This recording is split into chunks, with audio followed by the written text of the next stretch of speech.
Yeah, it's amazing that a guy like Joe Biden, who's lived on either a congressman, a senator, or a VP salary, which, by the way, are generous, but they're not in the millions. How is he loaning all this money to everyone with no loan documents and now getting paid back through these sleazy operations using his name? Again, as we've always talked about on the show, Maria, this is all about Joe Biden using his name and his clout as a politician with a lot of power to enrich himself and his family. And all he's done is, they've sold the name. Even Hunter talks about it. It's my dad's name. It's my dad. We had the text message. But all this got started because of the whistleblowers.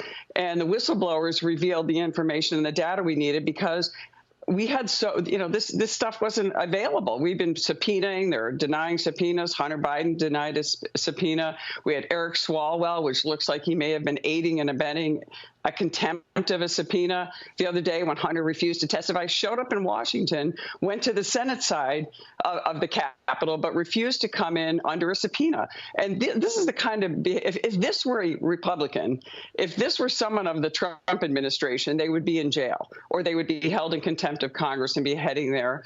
This is the kind of stuff that is Joe Biden is doing. And I think, Maria, it's interesting that all of a sudden, all this stuff is really starting to come out. Yes, through the great work of Chairman Jason Smith, Jim Jordan, and obviously James Comer running our oversight committee is doing an excellent job. The drip, drip, drip makes me think that maybe the Democrats under Merrick Garland, the dirty cop that runs the Department of Justice, is starting to say, let's let this go because Joe Biden's numbers are the worst in the modern era, worst presidential numbers in the modern era. He's making Jimmy Carter's numbers look good. Even Jimmy Carter's numbers were good. So now it may be time to let Joe Biden get launched and removed from the ticket so they can put someone else in because President Trump is literally beating Biden everywhere.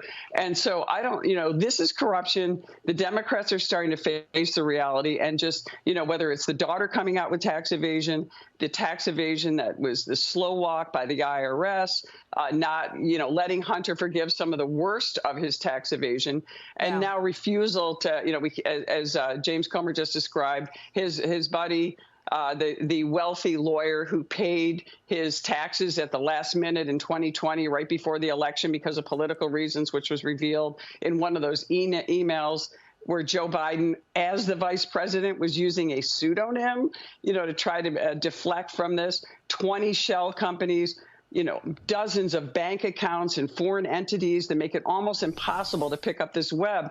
But the pieces are coming together and the people are starting to see, as you and I have been saying for months, in plain sight, Joe Biden is committing corruption and a cover-up, unprecedented in American history.